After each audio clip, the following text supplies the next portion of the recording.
everybody. It's Allie, and welcome to our Y&R Chat for Sunday, December 26th, 2021. Oh, Saint Nicholas.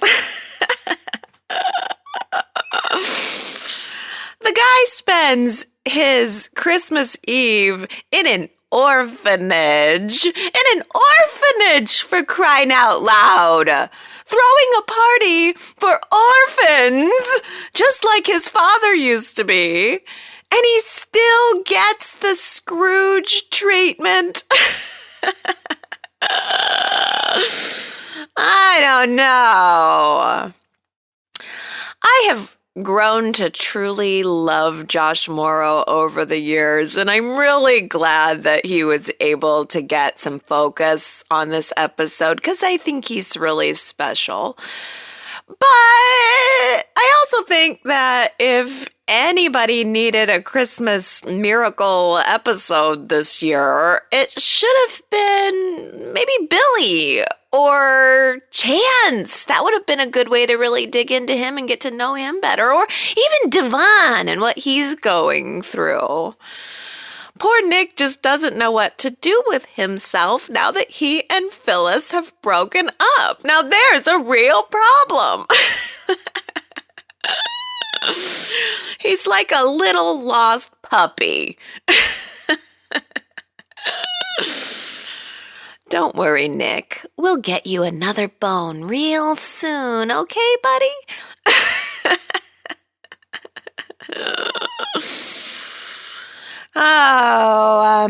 So what did you guys think of this Christmas episode? Nick goes on a journey of self-reflection, self-discovery, and overthinking, really. I mean, nothing's wrong with Nick's life. Nothing. He just needs a new direction is all. And at the end of it all, I'm not sure that this episode really answered the question for him, answered the problem, solved the problem for him. I mean, in the end, he decided he was going to take a trip to Milan to see Summer, and I'm sure that will be very helpful for him for a week. But then he's going to be right back to his feelings of listlessness, and he's going to feel directionless. We've seen it all before. It was good to see Summer, though. Looking shiny and bright in her silky red. I told you guys, silk, silk, silk. Silk and Sequins 2021. And it was good to see Cassie, too. You know how I know it was Cassie and not Mariah? Straight hair. And that little extra smile. There was a little extra cheerfulness. And plus the Cassie death music. When they play the Cassie death music, that's all you know.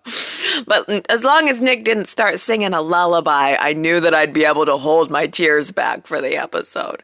But other than that, I mean, the episode was a lot of the same, a lot of what we get any other day of the week. We had Sharon's warm comfort of Nick. We had Phyllis's odd sense of humor, and the Newman family's complicated dynamics. All of that was there. Plus we had Faith's pointy ears. Any day, like any other day, Faith's pointy ears. No, wait, that was prosthetics, wasn't it? Right? Those aren't her real ears, are they? Just like Tessa doesn't really have antlers. What do you guys think the best costume of the week was? Was it Faith as an elf? Was it Nick as Santa Claus? Or was it Tessa the reindeer? I vote Tessa. If anyone can guide our sleigh tonight, it's Tessa.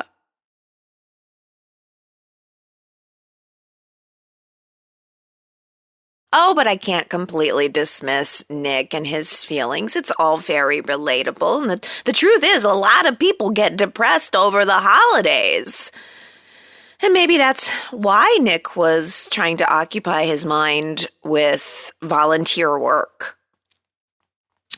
Phyllis is spending her holidays with the Abbotts. No big shocker there. Phyllis is also feeling lonely and kind of depressed, and Nick and Phyllis exchanged their Christmas presents this week, the Christmas presents that they would have given to each other if they still would have been together, but they decided to go through with it, and I guess that's what sent Nick on his soul-searching journey through the glitter TV snow globe. What'd you think of that glitter TV snow globe? I liked it at first. I loved the intro of the show where the Santa glove came in and pushed the button on the glitter TV snow globe.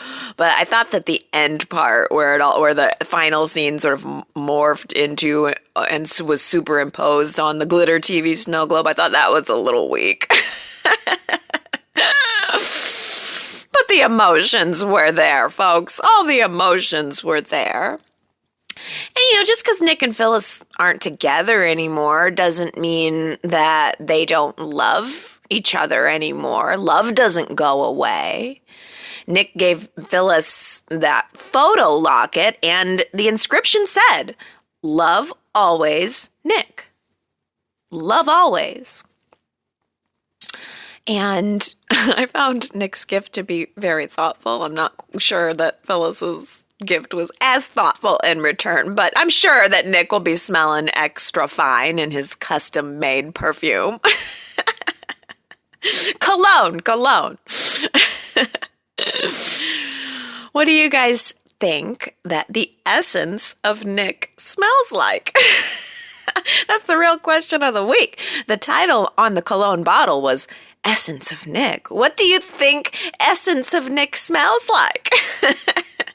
I'm thinking old tennis shoes and bacon waffles.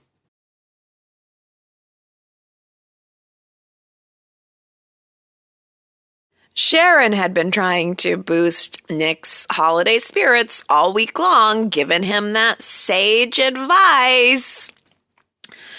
She prompted him to apologize to Victoria and Ashland and to request a fresh start with Ashland so that the holidays and here on out can be less awkward with the family. But still, Nick is going to be spending his Christmas day with Christian, Faith, and Noah at Ray and Sharon's place.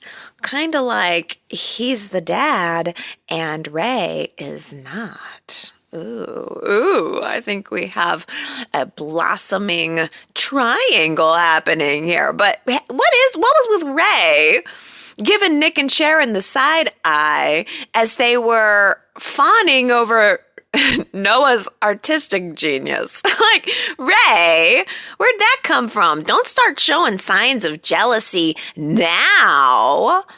Not over Nick and Sharon being parents to Noah. They've always been parents to Noah. Nothing's changed. Why would that make Ray look at them any different now? My God, if your marriage survived Adam and Sharon locking lips and a photo of it being splashed all over the internet, then surely you can handle Nick and Sharon parenting their adult son.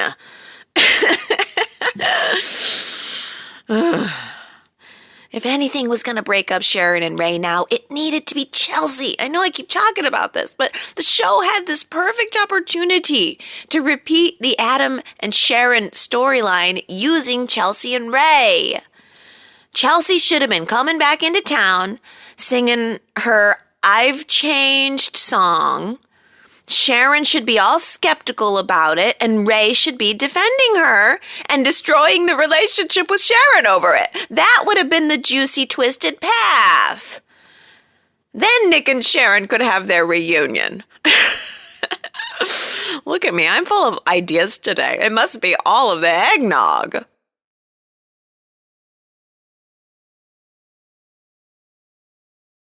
I cannot believe that Victor gave Sally his seal of approval. Victor even seemed kind of impressed with Sally's business acumen and with her contributions to the Billy cause. I don't know about this. Victor should not trust Sally, and he should not want her meddling around inside of his feud with Billy. Yeah, that's right, his feud.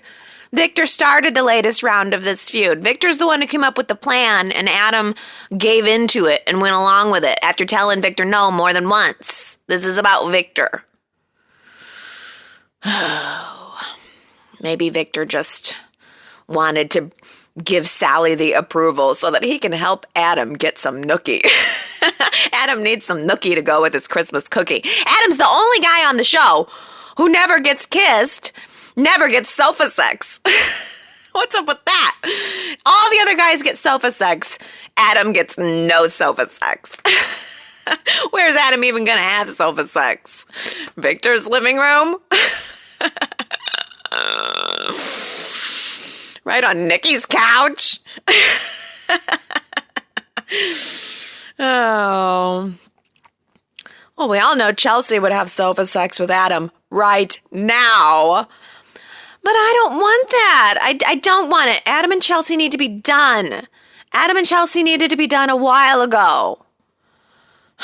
The actor who plays Connor is adorable, but the whole soap trope of Connor wants his parents back together is what got them into this mess last time. Gosh, I don't know. Chelsea was thinking real hard this week about exactly what Christmas gift she wanted to give to Adam. And what was it? Was that painting the old haunted house that they used to live in? Why would she give that to him now?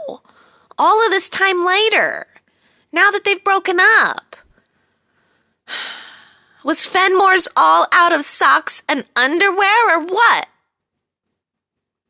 I'm thinking back to the last go that Adam and Chelsea had at a relationship. Remember, Connor had the trauma, the whole hostage situation at the Grand Phoenix.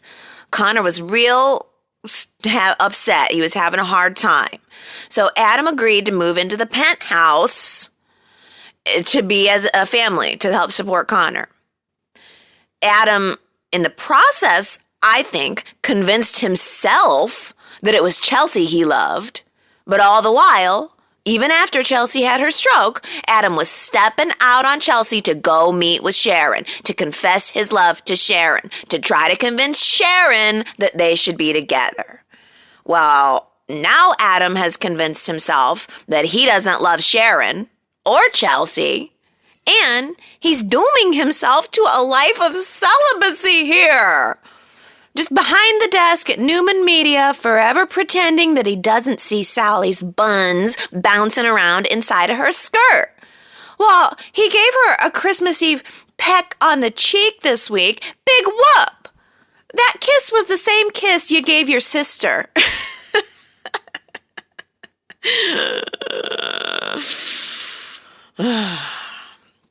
I do like that at least Adam can clearly see that Chelsea and Sally are trying to one-up each other. A lot of the times these soap opera guys don't realize that the girls are fighting over him. But I think Adam knows it, and he's trying to avoid it. And I really love all of the facial expressions that Mark Grossman was giving while Chelsea and Sally were going at it. I mean, I think Mark Grossman is real. He seems like he's got a really funny delivery. Like he's got the chops to do some comedy.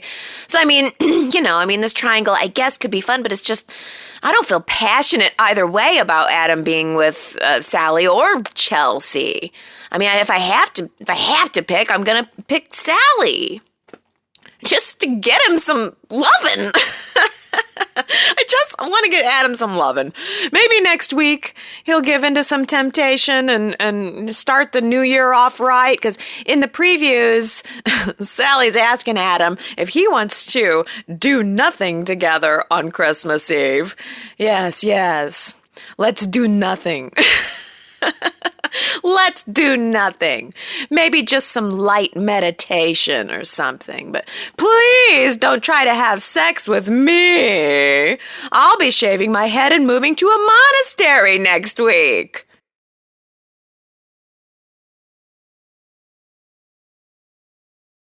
Billy's plan to restore his reputation is to go around town, act like a drunk, pretend to gamble, stage a fake fight with Lily, and then get major media coverage because a story has been published about him, and then enter into an ugly lawsuit over the whole thing. Makes sense to me. Total sense. I mean, but that can't be it. Is that it? Is that it? Because if that's the whole plan, I don't get it. And furthermore, I can't believe that Lily's going along with it. And on their 1 year anniversary too. I mean, Billy and Lily should be living the life. Glad to be free of this chance com drama. Billy and Lily should be rocking side by side in Madison Square Garden as the boss plays Thunder Road for the 50,000th time. Oh. Well, surprise, surprise. Jack was not on board with Billy's crackpot plan to make everyone think that he's fallen off the wagon, to further ruin his reputation in this misguided attempt to save his reputation. I mean, I don't get. I act like a jerk, get a worldwide article published about it, then win. That's the plan? How exactly does all that connect? I don't see how this can be about restoring his reputation. The only thing this can really be about is revenge, and revenge alone. I mean, I don't know. I don't get it. I mean, I guess it's just about entertainment at the end of the day. It's going to be entertaining, I suppose, to watch Billy fake his own downfall. I think what all of this really kind of amounts to was put best by Jack. It's exactly what Jack said. He said, what this is warfare. Constant, endless warfare. And Jack should know a thing or two about that, right? I mean, all of this almost kind of seems like it could have been a Jack Abbott plan. Jack always had some slick plan, some way he was going to get back at Victor, and it inevitably blew up in Jack's face over and over. And I'm imagining that what Jack is thinking here is that he wants to try to save his brother from making that exact same mistake. What I wasn't expecting was for Jack to blow up at Adam over the whole thing, too. That seemed kind of out of the blue. But I will say, if that was the writer's way of setting up a new conflict for Jack and Victor, like Jack is Team Billy and Victor's Team Adam, and we're going to get some Jack and Victor scenes out of this, well, all right, because I think I'd rather see that than Jack cooing over Phyllis.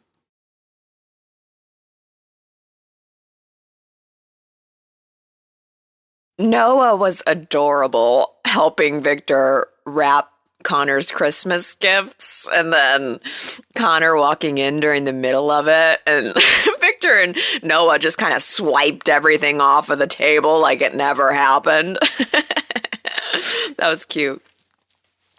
And Chelsea's all worried about Connor losing a tooth. I thought Connor was a lacrosse star, though. Isn't that a contact sport, too? I don't know that much about lacrosse, but it seems like maybe they're at least sort of in the same arena. I don't know. Well, Noah apparently played hockey, and he survived with his good looks intact. Noah didn't lose his teeth. He doesn't have any scars on his face. He looks perfectly good. But guys, I am really not feeling the genius of Noah's album cover for Tessa. It's kind of basic and lame. And also, I thought the idea was to show Tessa being a small town girl. Remember, we were supposed to be going back to her roots, playing on the patio at the coffee house. But the album cover shows her face looming large over a cityscape, like she's Godzilla or something.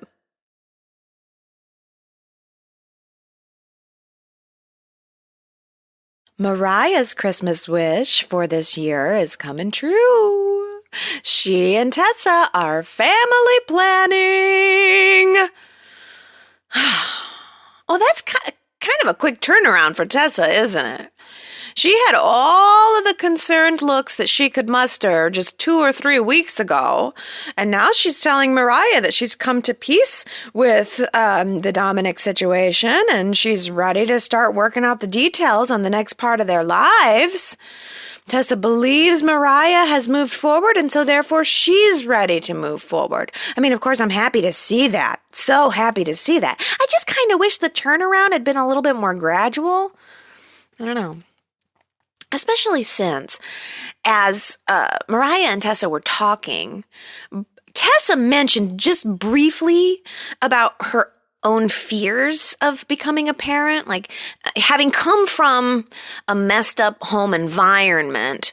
Tessa has had to work through some reservations of what it would mean for her to become a parent. And I kind of would like to hear her explore that a little bit more, maybe peel away some of the layers of Tessa's apprehension and her feelings on the topic. Because, man, we have spent months and months focusing on Mariah's every emotional whim. I could really dig into Tessa's psyche now, especially knowing that it is very common for people who have had difficult childhoods or, emotionally immature or abusive parents. It's hard for those people to enter into parenthood because they don't want to make those same mistakes.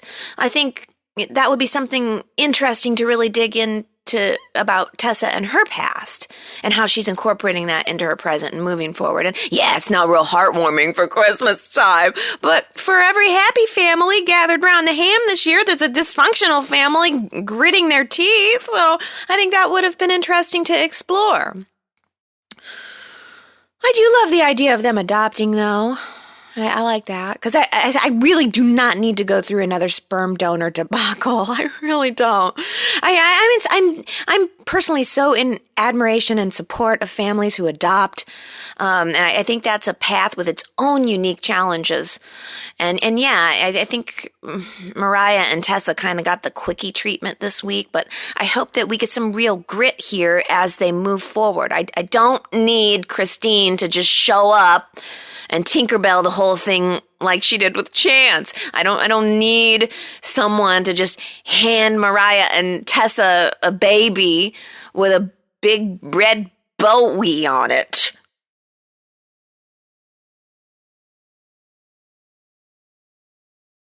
Nate and Elena are moving in.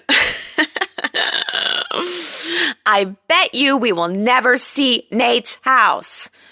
And all of this is just so that Noah can have that upstairs apartment to have sex with Tessa in. I bet you. Oh, but do you have any idea what I would give to see Nate walking around his house with a homemade avocado mask on?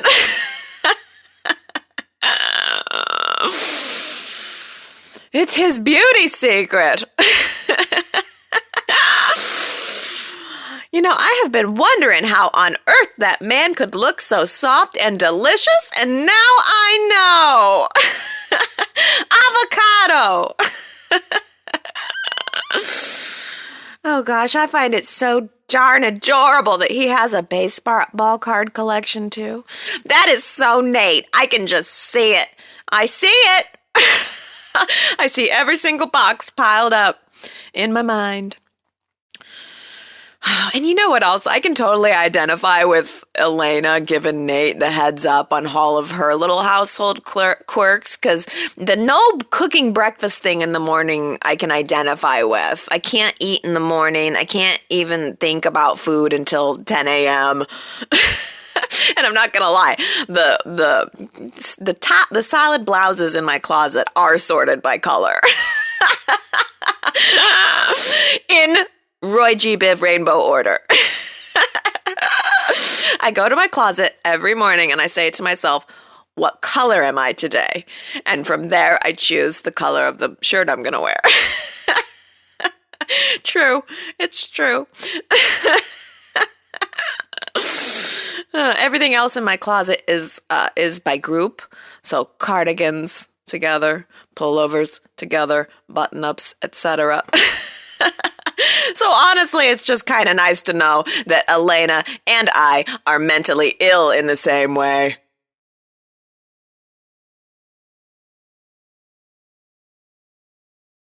I'm liking how Y&R is handling the Chance character.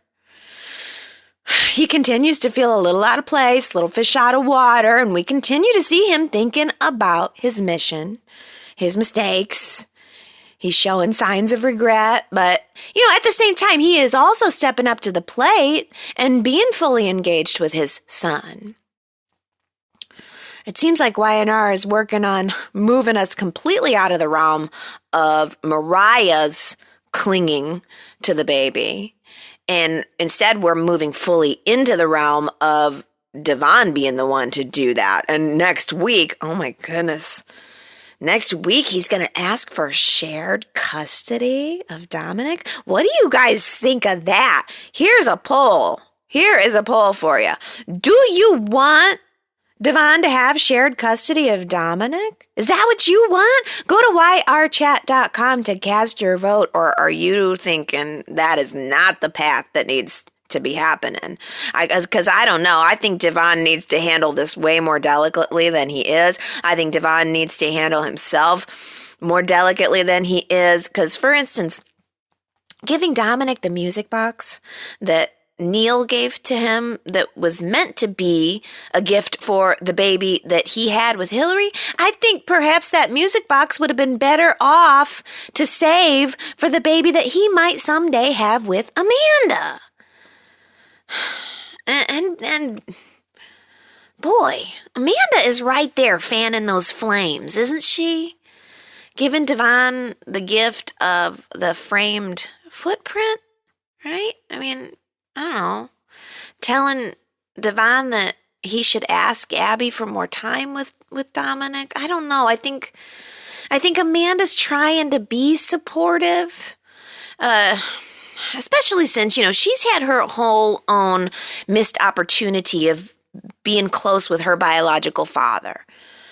But now is maybe not the right time for Devon to be making his move. I think Devon maybe needs to put a little more distance on the situation until he feels a little less sad about it all. Like, I don't know. I think now would be the time for Chance to bond with the baby, for Chance to establish that bond before we toss in the emotional wrench of a second father. But I don't know. What do I know? I only have one father.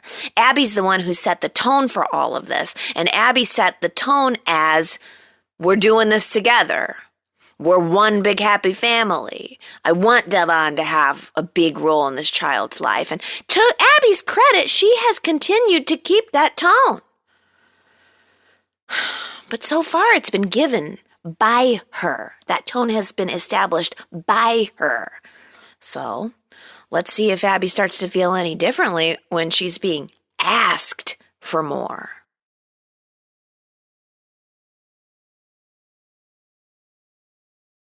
Even rulers get coffee breaks, you guys.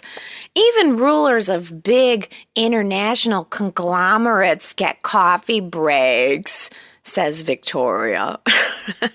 That was our quote from last week. She was just getting ready to have that conversation with Billy about sending the kids off to boarding school. Billy was commenting that she was there at the coffee house, and she said, even rulers get coffee breaks, Billy. That must have been a tough one, because only Daisy, Henry, Sam, Maria, and Sherry got it right. Very well done, you guys. That's only 5 winners. Wow. Well, let's see if this is a hard one or an easy one. I never know. Who said it? When the stakes are high enough, I can be very sneaky. When the stakes are high enough, I can be very sneaky. Who said it? If you think you know, go to yrchat.com, and if you guess it right, I will give you your very own shout out during next week's Y&R Chat.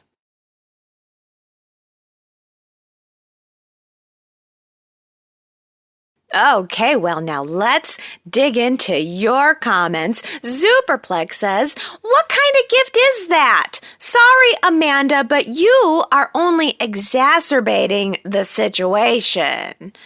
Yes, I know it. And Gary says, Amanda, you should know better than to feed into Devon's desire that the baby be his.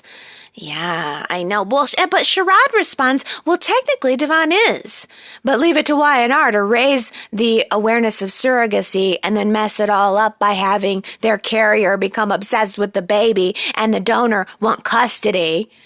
However, since Abby has upset me with snubbing Mariah with no Christmas present, I am now rooting for Devon seeking partial custody of Dominic. Oh, well, so I'm so confused. I guess maybe I'm wrong about the gift. Or who gave Devon the gift of the footprints? I thought it was Amanda. And like Superplex and Gary said, I was thinking, Amanda, why did you give him that gift? It just doesn't seem like a gift that should come from you. But I think Sherrod is saying that maybe it was Abby that passed along that gift for Devon. Gosh, you guys, I'm sorry. I'm not sure which way that is. Because if it is Amanda, it's like, well, gee, why would, that doesn't seem like the kind of gift that should come from a lover for Christmas. And Amanda really, it almost puts Amanda into another level of pushing Devon to have a relationship that's more close and more daily than I would have expected her to be doing. But then if Sherrod's right and that present came from Abby, then yeah, why does Devon get it and Mariah gets nothing? That's a good question. I mean, let's think about that preview, too, for next week. I watched that twice, seeing what I could glean from it, from the brief little moment where Devon said that he was essentially asking for more custody or a partial custody, and I didn't read in Abby's face that she was concerned. I didn't read in Chance's face that he was concerned. So, I don't know, maybe they're going to hand it right over. But Herman says, I'm counting down the days until Chance can be freed of Abby and the convoluted family she is building around them. Every time he tries to discuss with her the issues and angst that he is having, she pretty much shoots him down and tells him not to worry or talk about those things. Not to mention her overbearing father, who is telling Chance what career avenues he can and cannot pursue. You know, this is a good point that it does seem like I could see how, from Chance's perspective, he would feel like everyone else is trying to control his emotions and his decisions. I think that it's coming from a place of love. I think everyone is handling Chance with kid gloves right now. It's not so much that Chance is displaying outward obvious signs of a trauma. I think it's more that the people around him are anticipating that it would be natural for him to be feeling trauma, and so I think they're responding based on that. But I could see how it would be suffocating for Chance, and I wonder if that's the route that Y&R is intending to go with this. We know there's not going to be any clear and present danger now that the bad guys are all gone, so really it's more of an emotional journey for Chance, and there is so much time spent on just showing him looking pensive. I wonder where we are going with it, and I wonder if he and Abby will be able to survive it. Ellen says, Abby needs someone to stop her lifelong pattern of covering up her feelings, smiling, and pretending that everything is fine. She has always skated over the surface of life, probably to avoid how much people truly hurt her. And it's stunning how the whole town, and certainly Abby, expect Chance to be thrilled that his mission is over when everyone he worked with side by side is dead. I'm not crazy enough to think any of this will actually be explored in therapy on the show, but I would be riveted by those scenes. Yeah, I'm very curious, you guys, about the Chance situation and where it is heading. Because I think we've gotten a lot of good emotional grit from Abby recently, and I think we're starting to get that with Chance. I view her as being supportive of Chance. I don't personally see her as trying to block his feelings. I think she just is so afraid of losing the one bit of happiness that she's been clinging to. I mean, Abby is someone who has repeatedly lost love. She's repeatedly lost everything that she's worked for. And for this one little blip of a moment, her life is perfect. She has an amazing job. She has a baby. She has her husband back from the dead. And I think Abby's afraid to make one wrong step and blow it all to pieces. And so that's probably why she's handling Chance with kid gloves. I think that's probably why she's afraid to let him go back to the police force. But at the same time, Chance is his own unique character with his own unique needs and experiences. And Chance is not going to be satisfied to just sit home and be a stay-at-home dad for long. I think Chance is someone who has a pride about his career too. You know, he will want to go back to the GCPD sooner or later, and you know darn well Abby and the rest of the family's not going to like it, and they're going to continue to be worried about him, but he does have his own life to lead. He has his own path to travel, and I'm interested to know where it's going to go. I would have liked to have seen him go to work at Chancellor, but all right.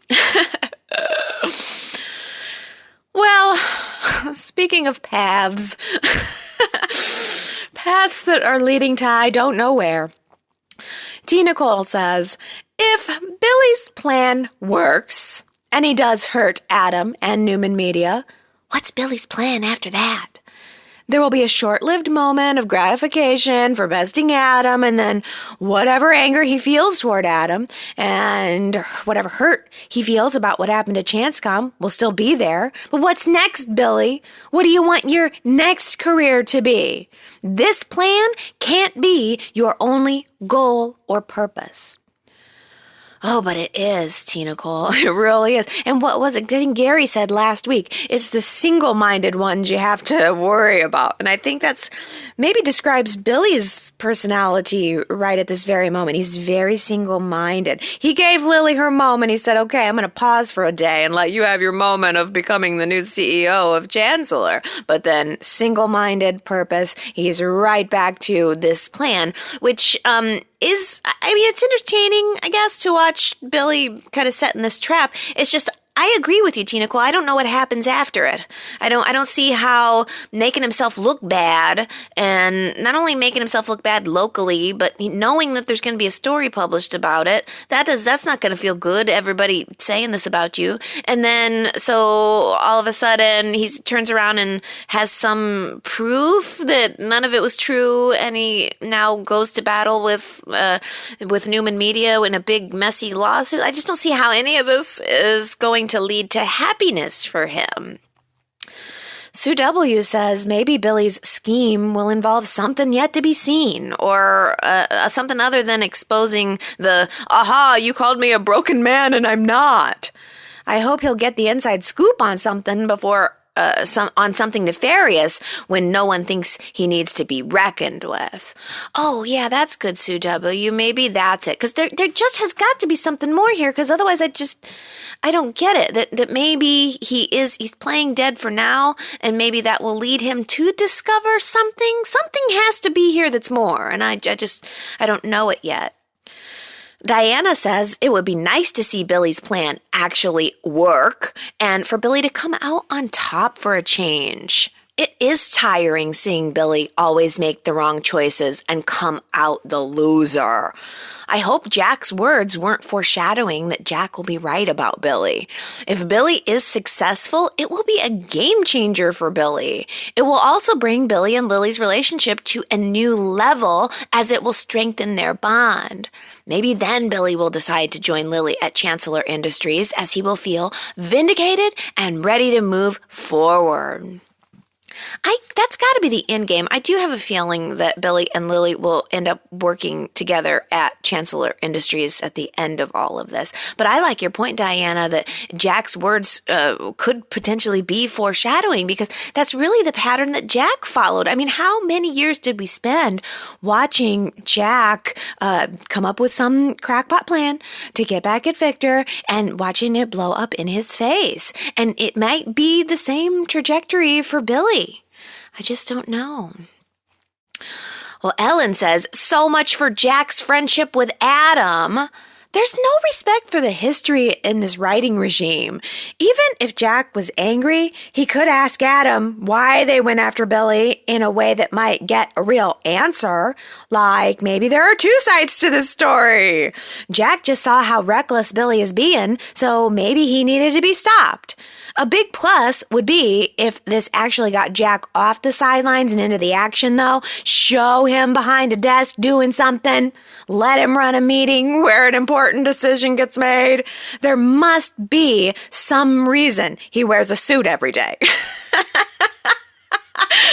Good point. Why does Jack put on the suit when he does not seem to be doing any business? But yeah, the larger point, yes. Well, I mean, I love that Jack friendship with Adam. That was very meaningful to me as well. And it would be nice if Y&R ever recognized that, but they just sure are not going to. And I also agree that I think that Jack inserting himself into this at all has got to be about getting Jack into the action somehow, and maybe even into a rivalry with Victor. Also, I didn't say before, and I have to say now, even though I didn't love every single move Jack made during those scenes, boy, I thought Peter Bergman was really great this week. It was very classic Jack. A lot of his expressions, I don't know, I think it's because he's let his hair get a little longer. Remember back in the day, he always had really long bangs that he kind of swept back onto the top of his head, but then he went to a real short cut on top. But look at him next week. He has let those classic Jack Abbott bangs grow back out, and he's sweeping them back, back toward the back. So when he was given all of his facial expressions of shock with Billy and disdain for Billy and disdain for Adam, I felt flashed back to the 90s. I thought he looked really youthful there. There was just something about that essence of classic Jack really struck me this week. I thought Peter Bergman not only did a phenomenal job of acting, but I thought he just looked really handsome in those scenes too. Yeah. Oh, goodness. I want more Jack. I definitely do. And I would have loved to have had an actual conversation between Jack and Adam there. If Jack were maybe, at least getting in there. It could go either way. Jack could go in there to be issuing warnings, but he also could get in there to be a peacemaker. He could be sharing his life's wisdom with both Billy and Adam, but he's definitely not doing that. Diana says, I felt bad for Adam the other day when Adam was watching Billy have his tantrum at the bar, and then Lily blamed Adam for Billy's behavior. I felt like Adam genuinely felt bad and possibly responsible for what he believed was the downfall of Billy. The trick in all of this would be if Adam publishes no article and Billy's just wrong about Adam and Victor and they just choose the higher road. I mean, that's a possibility too. How does Billy know that any of this is going to lead to Adam publishing an article? I mean, Sally's following him around, but that may or may not lead to anything. I got the sense that Adam felt very awkward watching that scene too. I'm not sure if I didn't really think about Adam feeling responsible for any of it. But I also don't think he enjoyed it or anything either. Oh, Diana also says, I've enjoyed seeing the set of the dive bar that Billy used to hang out with Amanda. I forgot all about it. I think I liked seeing that set because the lighting is so dim and it has a different feel to it. And we've not seen that in a long time. Having said that, Billy's right when he told Lily that Sally must think he's an idiot when she shows up following him around with that silly disguise. It's very obvious that she's spying on Billy. You wonder what Sally is thinking. It's quite laughable at this point. I know. Two things. I do not like the dive bar set. I'm sorry. I just don't like bars is what it is. I don't like that dim lighting. I don't like this feeling like I'm stepping on peanut shells on the floor. My thought at seeing that set was like, a bar on Christmas. How depressing. But it was something new. I mean, I shouldn't brush under the rug the fact that we got a new set to look at this week. It just wouldn't have been my preferred set. But yeah, also, the Sally part of it is just not working for me. It's so obvious. I want Sally to be a fun and kind of quirky character. That's fine with me. But I don't know. There's something about her following Billy around and spying. It makes Sally to me look pathetic, not fun. Well, let's switch to a different topic because Y&R viewer 123 says, I don't know why, but it's like Ashland and Victoria aren't even married. They look like two business partners. Their married life is full of meetings and plans for work or whatever. It's because they don't have a home, I think. I think it's because we always only ever see Ashland and Victoria at the office. These days, anyway. I mean, prior to Tuscany, we did see Victoria's blue living room, and that was very nice. And then, we had all of the love and the gushiness of Tuscany, was it Tuscany? Yeah, the Tuscan wedding, and now we're just right back to them being in the office all of the time. But there is a sofa in that office. So don't you worry, we might be getting some intimate time sooner rather than later. But I really think a lot of this is due to the fact that they had to have been in contract negotiations with Richard Burgi at the time these scenes were filmed. I think these are all placeholder scenes. And whatever is going to become of Victoria and Ashland is probably not even slated to start for another month now. Oh, by the way, has anyone noticed that Victoria has lightened her hair? No doubt about it. Her hair looks lighter, and she's been wearing a lighter shade of lipstick, and she looked very natural. She almost looked summery this week. It sort of stood out on a Christmas week that she looked like she was fresh off the beach. Maybe that's what Ashland's big surprise for her was. A beach vacation. Well, Kamna says it was so nice to see Christmas celebrated by all our friends in Genoa City. Here are my 3 favorite holiday vignettes. Number 1, Christmas cocktail combat. Adam's face while Chelsea and Sally went at it. Loved it. Yeah, pausing here. I did screen cap that, just so you know. I got a really good screen cap of Adam's face watching Chelsea and Sally going back and forth. It's a good one if you haven't seen it. Number 2, grandson trap. Chess master Victor orchestrated that whole walking in on the hockey gear being wrapped deal. That was really cute. And number 3, sexy under the mistletoe. What would a soap be without a stylized, sizzling couple steaming up our TV screens? Thanks, Billy and Lily. Yeah, I liked Billy and Lily having a chat. She nursed his head wound. Then, they exchanged their Christmas gifts and they topped it all off with sofa sex, which then moved down to the floor. Sofa and floor sex. Oh, but Leslie says, I don't picture Billy as a Springsteen type. Oh, that's funny, Leslie, because I immediately was like, yep, nailed it. I, for some reason, totally see Billy as a Springsteen fan. I thought that was a nice little insight into their characters, too. And Diana notes that she liked the gifts that Billy and Lily gave each other because they both bought each other gifts of entertainment. I think that shows that they are a fun couple who like to enjoy life. I feel like they both made a good choice when it came to their gifts, as their gifts can be shared with one another while creating memories that will last a lifetime. Oh, I like that line, Diana. A fun couple who likes to enjoy life. Yes, I mean these two. They give the sense that they're fun. That they like to go out, they like to have fun, and I think the particular gifts that they gave did give us a little bit of insight into each character's personality. So now we know Billy is a Springsteen fan. Now we know Lily likes Broadway plays, and all of that makes sense to me. Was that a real Broadway play? I'm not sure. Somebody tell me. Let me know. And here's another question. Kristen asks, does anyone know the name of the book that Nick read? The Christmas book on the Christmas episode. No, I don't know. I'm sorry. I'm bringing up that question even though I don't know the answer. I did try Googling it, and I have kind of a hunch that it might be like some kind of St. Nicholas book. That would have made sense. I saw that there was a children's book, The Legend of St. Nicholas, so maybe it was from that. If anybody else recognized the name of the book, though, please let us know in the comments this week.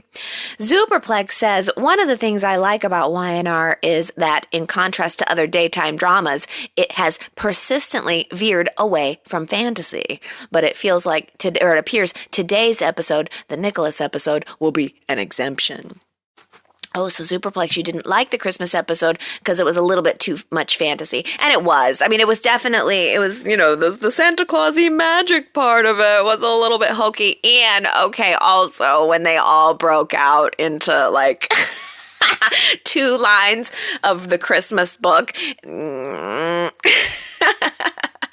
I did feel a little embarrassed by that. I felt a little embarrassed for the actors having to, in unison, recite like 2 pretty long lines from the book. It was a little awkward. I did not like that part, and I did not really like I said, the superimposed scene on top of the Christmas glitter globe at the end. That was not quite my speed. And I agree with you, Superplex.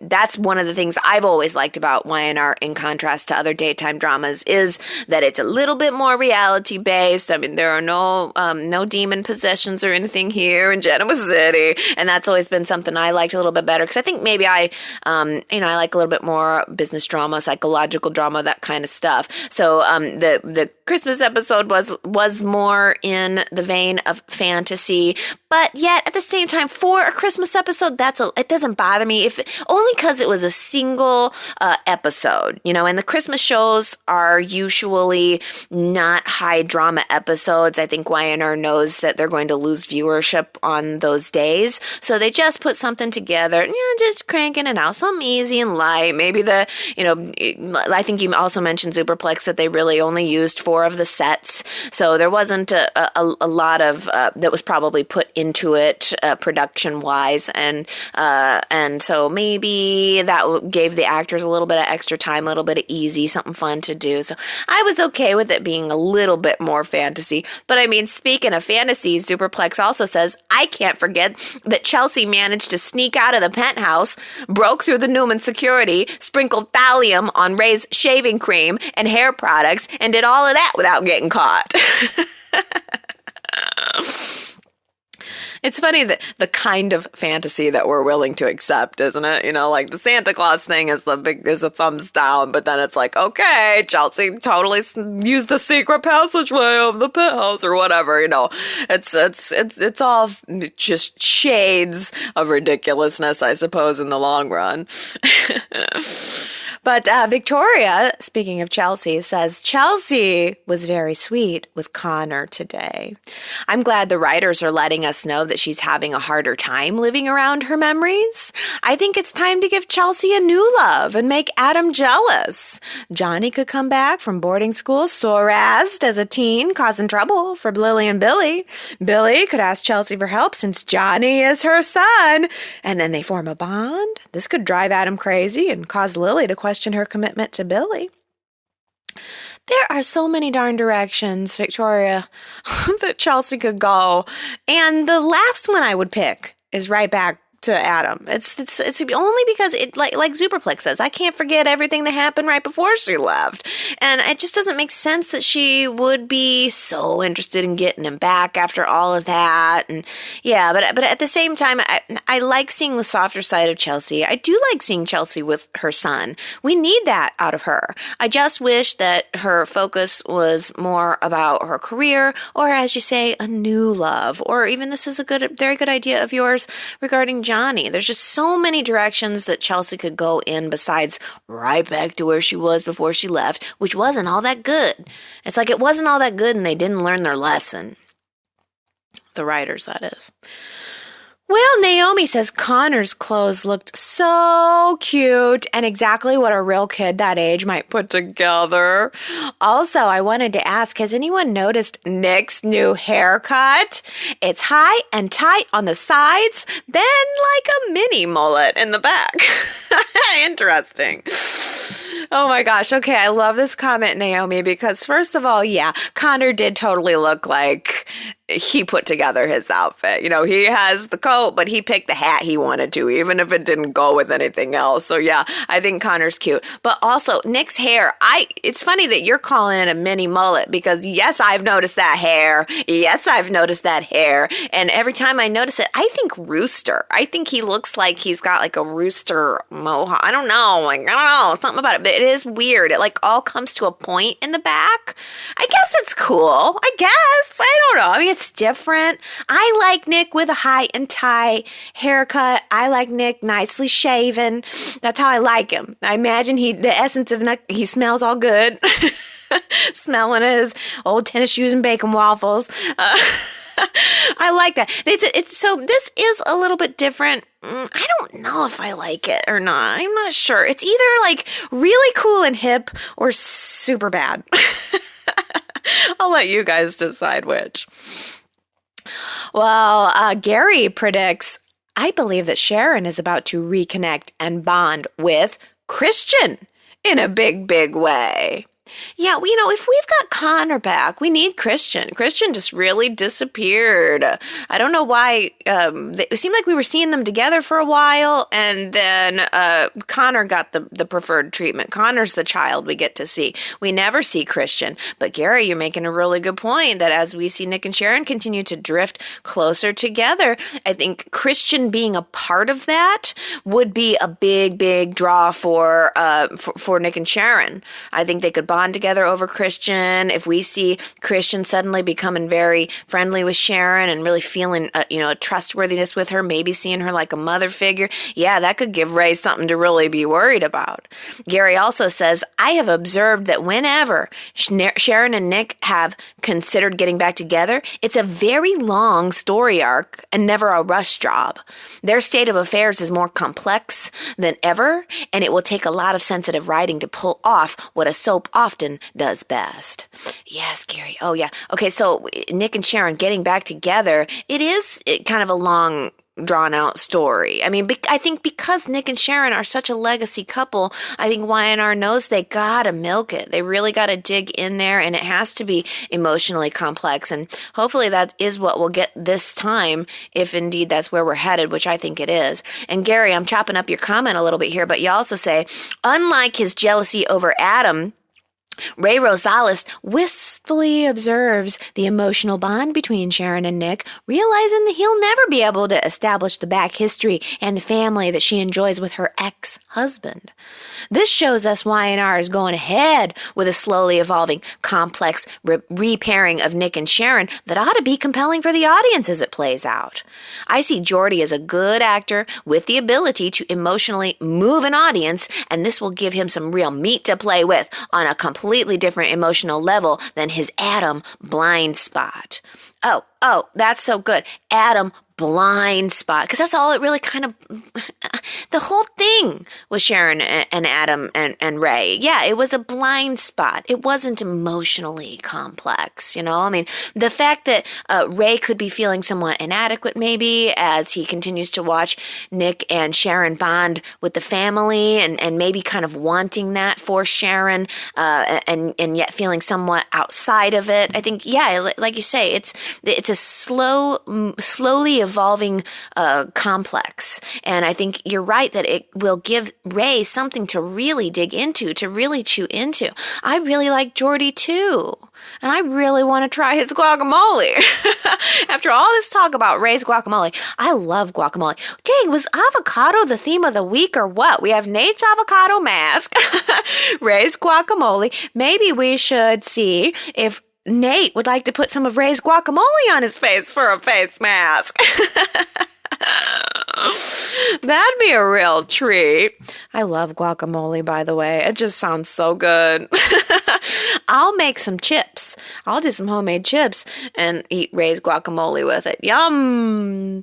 Now, guacamole is red and green, so it's a perfectly legitimate Christmas food. Speaking of Christmas, let's talk about our poll question from last week. What was the best decorated Christmas set for 2021? I think this is no real surprise here. The ranch won, hands down. 40% of you picked the ranch as the best Christmas set of the year. And I'm going to take that to mean that the majority of you really like a traditional Christmas, because that's what I would qualify the ranch as. It was very traditionally decorated and very well done. The second place winner was Crimson Lights. To me, that Crimson Lights is just a little bit more, maybe fantasy is a pretty good word. It's sort of less traditional serious and more kind of traditional kitsch. There was Rudolph and Santa and Frosty, and it was just a little more fun, a little more lighthearted as opposed to the elegance and the timeless tradition of the ranch. Now, my vote went to Society. Me and 18% of you voted for Society. I just like it. I don't know what it is. It feels warm and twinkly and bright, and that's the set I want to be at Christmas. If I'm going out, I mean, as far as homes go, I would pick the ranch too. It's only 16% picked the Chancellor Mansion. A little too frosty for you, I guess. And then we had the penthouses. I sort of grouped those together, thinking that Y&R was going to also decorate the penthouse, Chelsea's penthouse, for Christmas, and we're right, they did. But I think probably the majority of you who voted penthouse were either thinking of Devon's penthouse, or maybe you were thinking of Billy and Lily's, but that was the last place vote. And we did see the Grand Phoenix as the week went on, but only in one scene. And we did have that big feather wreath, and it was indeed the green and white, which I think is a very nice set too. But Victoria says the Newman Ranch hits my sweet spot by being tastefully traditional. Oh, that's good. Tastefully traditional. I especially love the gingerbread house in the hallway with all the grandchildren's stockings. I would love the kids to get their stockings during the family celebration to see what's inside. Maybe $100,000 bond or two will be tucked in. The set crew has done a phenomenal job, and the spaces are busting with holiday cheer. Yes, Victoria, busting with holiday cheer. Oh, I'm so glad you mentioned those gingerbread houses, because that was the piece that really made the ranch for me. I mean, that was the thing my eyes kept going back to. I don't know why. I love the little gingerbread houses. I love little villages. That's so weird of me, but I do. I love little villages. I thought that was the little item that my eyes kept being drawn to. But I also did see those stockings. I liked that Victor's stocking was right behind him on the fireplace during the Christmas scenes. You almost would, it had a picture of Santa on it, but you almost would imagine that Victor's stocking would have had a picture of himself on it. Maybe the portrait from his office or something. That would have been great. But yeah, I saw the stockings and they did look very stuffed. I love the idea of $100,000 bond in them. Wouldn't that be nice? Y&R Viewer 123 says the Grand Phoenix Christmas decorations are beautiful, but I'm still voting for Crimson Lights. Their decorations keep on getting better every year. This isn't Christmas decoration, but I like those beaded curtains that are on the door at Crimson Lights. They're maybe sort of a tan and brown beaded curtain that goes over the side window. I think those are really cute. But yeah, Crimson Lights deserved its second place vote. I agree. And yeah, we don't want to forget to mention the Grand Phoenix. Sue W. says, I'm Newman Ranch. Christmas cannot be too overblown and red, green, gold for me. Crimson Lights would have gotten my vote as it is very homey and festive feeling, but I'm too weirded out by the giant eyes in the Santa hat that occasionally loom over the scene. Yeah, we were just talking about those Gatsby eyes. Noah drew our attention to those Gatsby eyes, and then boom, they put a Santa hat on it for Christmas. I agree, it's creepy.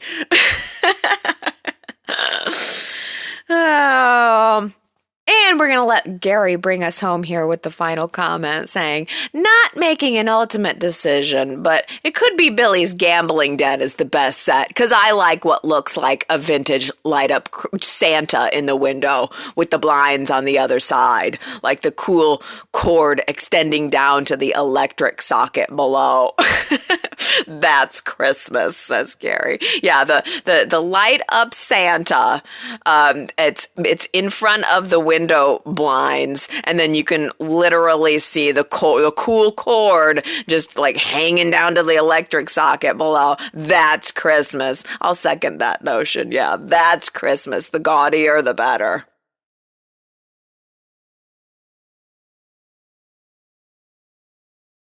Well, did all of you have a gaudy Christmas? I wouldn't say my Christmas was gaudy. It was very nice. I think my breakfast went very well. My cinnamon rolls were very tasty.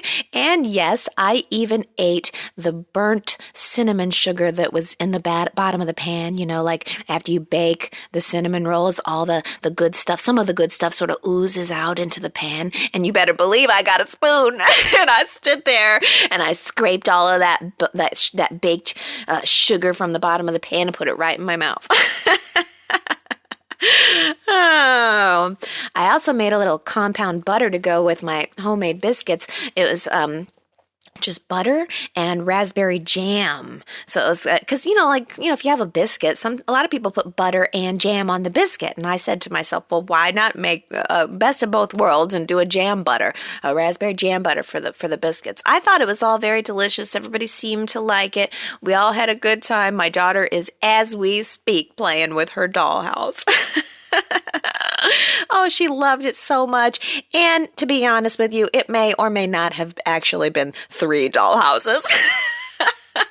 I might have downsold it to you a little bit last week. It was actually 3 dollhouses.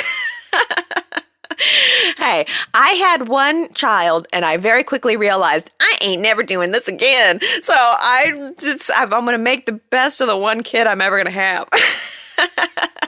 Make the most of it and spoil her as much as I can within reason. Oh, yeah, it was a good Christmas. And you know what? I'm hoping it's going to be a good New Year, too. Go to yrchat.com. Tell me what you thought about this week. Tell me what you thought about the year. I mean, we are coming up upon the end of 2021, the beginning of 2022. That is just so hard to believe. In fact, the very next time I talk to you, it will be 2022. So, you know what that means? That means it's going to be time for our 2022 predictions. It is going to be time to look back on the year of 2021 and see what of our predictions came true and what of our predictions did not come true, and to just get your crystal ball out and think about where we're going to be in 2022. It's just crazy, just absolutely crazy. So we're going to do all of that next week. I'm going to pull out the thread from last year and read some comments from there, and then start thinking about what your 2022 predictions are going to be next week. Oh, I think it's going to be a good year. Of course, I say that every year. I say it and I feel it.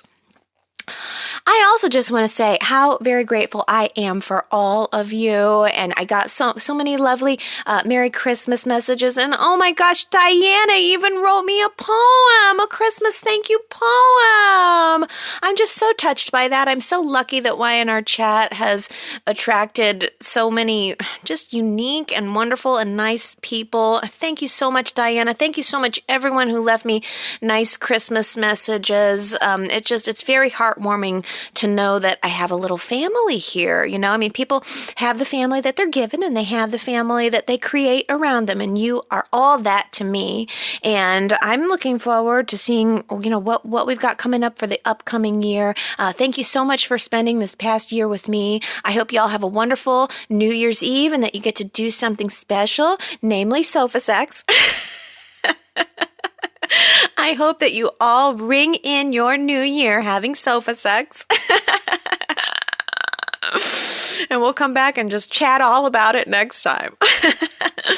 I love you guys. Have a wonderful New Year's Eve, and I will wish you Happy New Year next week.